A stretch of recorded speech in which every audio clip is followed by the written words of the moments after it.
Good morning students. Welcome to Sri Academy online teaching classes 2021-22। मैं नीलम त्रिपाठी आज एक नए विषय के साथ प्रस्तुत हूँ। वह विषय है पाठ 1 शब्द, जिसकी रचयिता हैं कबीरदास जी। शब्द को हम पद भी कहते हैं। उन्होंने इस शब्द के माध्यम से आत्मा परमात्मा के विषय में बात की है और उन्होंने ये बताया है कि ईश्वर सबकी आत्मा में विराजमान है, उसे अन्यत्र खोजने की ज़रूरत नहीं है। तो आइए इस पद को पढ़ते और समझते हैं और इसके अर्थ को भी जानते हैं। मोको कहाँ ढूंढे बंदे, मैं तो तेरे पास में, ना मैं देवल ना मैं मस्जिद, ना काबे कैलाश में, ना तो कौनो क्रिया कर्म में, नहीं योग वैराग में। खोजी होय तो तुरत मिली है, पल भर की तलाश में। कहें कबीर सुनो भाई साधो, सब श्वासों की श्वास में। सर्वप्रथम इस पद को पढ़ने से पहले इसके शब्द अर्थ को जानते हैं। कहाँ अर्थात किस स्थान पर ढूंढे का अर्थ है ढूंढना, बंदे भक्त, पास यानी समीप, देवल देवालय, मस्जिद मस्जिद, काबे मुस्लिम का तीर्थ स्थल, कैलाश हिंदू का तीर्थ स्थल। क्रियाकर्म योग क्रियाकर्म जैसी प्रक्रिया। पल भर क्षण भर तलाश खोज। साधु सज्जन पुरुष, श्वासु यानी सांस में, हर सांस में। प्रस्तुत पंक्तियों में कबीरदास जी कहते हैं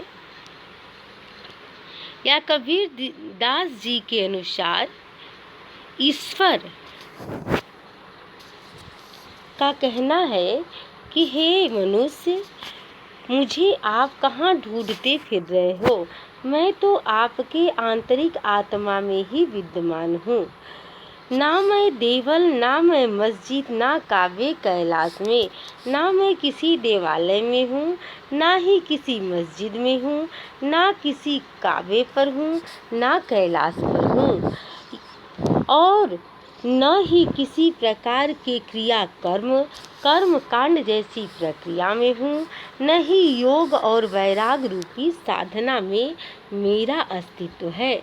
खोजी होए तो तुरत मिली है, यदि मुझे खोजा जाए तो हम उसी क्षण आप सभी को प्राप्त होंगे। पल भर की तलाश में क्षण मात्र में आपके समक्ष दिखूंगा। कहें कबीर सुनो भाई साधो, कबीरदास जी कहते हैं कि हे सज्जन पुरुषों सुनिए, भगवान का अस्तित्व हर व्यक्ति के सांसों में विद्यमान है। अर्थात ईश्वर का जो अस्तित्व है, ईश्वर है, वह हर व्यक्ति के सांसों में विराजमान है, उसे अन्यत्र खोजने की जरूरत नहीं है और यह वास्तविक रूप से सत्य है। आइए इस अर्थ को भी समझते हैं। कबीरदास जी के अनुसार ईश्वर किसी नियत स्थान पर नहीं रहता, वह तो सृष्टि के कण कण में व्याप्त है। कबीरदास जी के भगवान कहते हैं, ऐ मेरे भक्तों, तुम मुझे ढूंढने के लिए कहाँ कहाँ भटक रहे हो। मैं तुम्हें किसी देवालय या मस्जिद में नहीं मिलूंगा, ना ही तथाकथित काबा या कैलाश जैसे तीर्थ स्थलों में ही मुझे ढूंढ पाओगे। तुम मुझे पूजा जप तप या किसी भी कर्म कांड के द्वारा नहीं पा सकते। यदि सोचते हो योगी बन जाने या वैराग धारण कर लेने से तुम मुझे पा जाओगे, तो ये तुम्हारा भ्रम है। मैं तुम्हें इन सांसारिक आडंबरों या दिखाओं से कभी प्राप्त नहीं होऊंगा। यदि मुझे खोजने वाला हो और सच्ची मन एवं पवित्र भावना से खोजो तो मैं उसी पल भर में मिल जाऊंगा, क्योंकि मैं कहीं और नहीं हूँ, मैं सभी व्यक्तियों के सांसों में विराजमान हूँ। कहें कबीर सुनो भाई साधो, कबीरदास जी कहते हैं कि हे सज्जन पुरुषों सुनिए, भगवान का अस्तित्व हर व्यक्ति के सांसों में विद्यमान है। अर्थात ईश्वर का जो अस्तित्व है, ईश्वर है, वह हर व्यक्ति के सांसों में विराजमान है, उसे अन्यत्र खोजने की जरूरत नहीं है। यदि मुझे खोजने वाला हो तो ये था इस शब्द का अर्थ। आइए इस पाठ के शब्द के काव्य सौंदर्य को भी समझते हैं। तो प्रस्तुत पंक्तियों में शब्द हर पंक्तियों में प्रयुक्त है, अर्थात स्वर मैत्री यहाँ दृष्टव्य है। भाषा सुधकड़ी है। ईश्वर को हर जगह बताया गया है, वह किसी एक स्थान पर सीमित नहीं है, ऐसा इस पद के माध्यम से समझाया गया है। संपूर्ण पद में उपमा अलंकार लाक्षित है, उपमा अलंकार है और यहाँ पर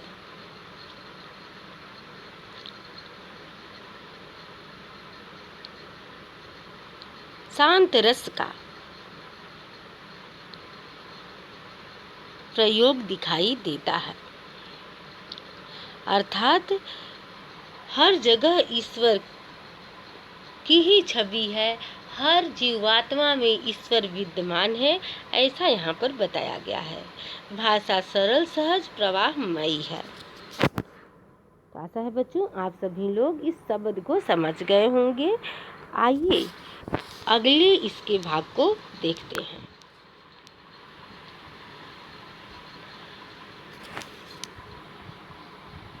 तो सेकेंड नंबर पे जो शब्द है, आइए एक बार इसको पढ़ते हैं। संतो भाई आई ज्ञान की आधी रे, भ्रम की टाटी सबे उड़ानी, माया रहे न बाधी, हिति चित्त की द्वैथुनी गिरानी, मोह बलिंडा टूटा, तृष्णा छानी पर घर ऊपर कुबुद्धि का भांडा फूटा, जोग जुगत कर संतो बाधी, निर्चु चूर्ण पानी, कूड़ कपट काया का निक्स्या हर की गति जब जाने, आधी पीछे जो जल बूठा, प्रेम हरि जन भीना, कहें कबीर भान के प्रगटे उदित भयातम खीना। सर्वप्रथम इसके शब्द अर्थ को समझते हैं। संतों का अर्थ है सज्जन पुरुष, ज्ञान का अर्थ है ज्ञान, आंधी का अर्थ है आंधी, भ्रम का अर्थ है भ्रम जाल, उड़ानी का अर्थ है उड़ा, माया का अर्थ है माया, हिति चित हित और चित रूपी थुनी का अर्थ है थुनी, बलिंडा का अर्थ है बड़ेरा, तृष्णा का अर्थ है कपट छल तृष्णा, तृष्णा का अर्थ है तृष्णा मोह, कुबुद्धि खराब बुद्धि, जुगुत यानी युक्ति से, निर्चु मतलब थोड़ा भी नहीं, पानी का अर्थ है पानी, कूड़ कपट खराब कपट छल, काया का अर्थ है शरीर, निकस्या का अर्थ है निकलना, हरि की गति भगवान की गति, जानी का अर्थ है जानना, बूढ़ा मतलब भीगा, भान के प्रगटे सूर्य के उदित होने पर प्रकट होने पर, तम खीना अंधकार का समाप्त होना। तो ये था इसका शब्दार्थ। अब आइए इसके भावार्थ को समझते हैं। प्रस्तुत पंक्तियों में कबीर दास जी कहते हैं कि हे मनुष्य, जब ज्ञान की आंधी आती है तो भ्रम की जो टाटी होती है मनुष्य के अंदर वह उड़ जाती है और माया बांधने से भी बढ़ती नहीं है। हे मनुष्य, जो इस शरीर पर हित और चित्त रूपी जो धुनी है, मनुष्य के अंदर जो हित और चित्त रूपी जो धुनी होती है, सहारा होता है, वह भी गिर जाता है जब ज्ञान की आंधी आती है तो।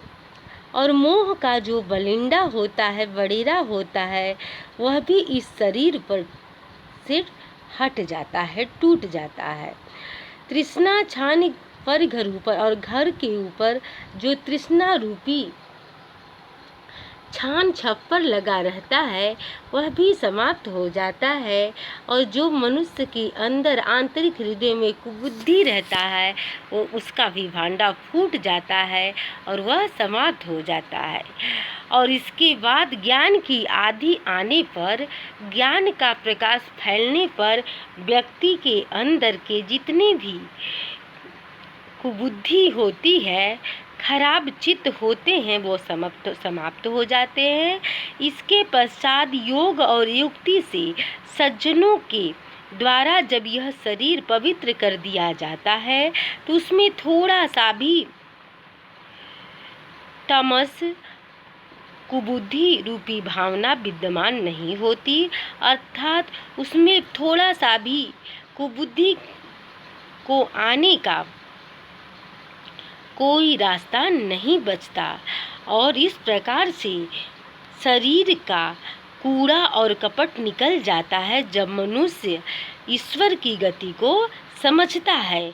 इस प्रकार से वह मनुष्य की स्थिति उस तरह से हो जाती है जैसे भगवान के प्रेम में भीगा हुआ भक्त की स्थिति उस तरह से होती है जैसे आंधी जल के बारिश होने के पहले आंधी आती है और उस जल में स्नान करके व्यक्ति अपने अंदर शांति महसूस करता है। उसी तरह से भगवान की गति जानकर मनुष्य अपने अंदर, अपने आंतरिक हृदय में शांति महसूस करता है जब वह वास्तविक तत्व को समझ जाता है। जिस तरह से उस व्यक्ति की जो स्थिति उस सूर्य के समान हो जाती है, जैसे सूर्य के उदित होने पर सभी प्रकार के अंधकार समाप्त हो जाते हैं, उसी प्रकार से ज्ञान के उदित होने पर, भगवान के अस्तित्व को समझने पर व्यक्ति के अंदर का हर प्रकार का कपट छल नष्ट हो जाता है। तो ये था इस पद का भावार्थ। आशा है बच्चों आप लोग समझे होंगे। अब आइए इसके अर्थ को भी देखते हैं। इन पंक्तियों में कबीर जी ने ज्ञान की महत्ता को स्पष्ट किया है। उन्होंने ज्ञान की तुलना आंधी से करते हुए कहा है कि जिस तरह आंधी चलती है तब कमजोर पड़ती हुई झोपड़ी की चारों ओर की दीवारें गिर जाती हैं, वह बंधन मुक्त हो जाती है और खंभे धराशायी हो जाते हैं। उसी प्रकार जब व्यक्ति को ज्ञान प्राप्त होता है तब मन के सारे भ्रम टूट जाते हैं, सारे बंधन टूट जाते हैं।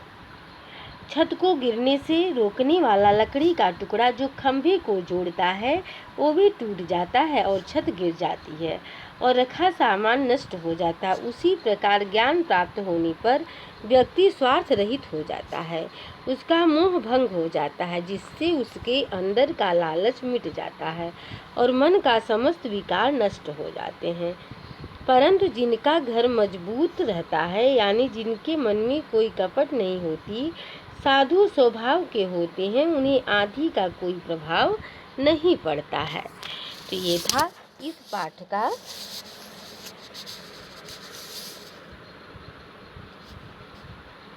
भावार्थ और अर्थ। आशा है बच्चों आप लोग समझ गए होंगे। अब आइए इस पाठ के काव्य सौंदर्य को देखते और समझते हैं। इस प्रस्तुत शब्द में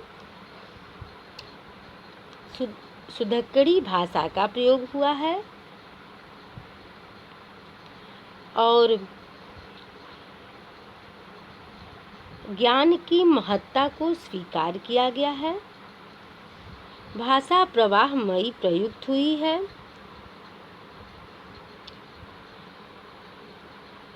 अनुप्रास अलंकार संपूर्ण पद में दृष्टिगत हो रहे हैं।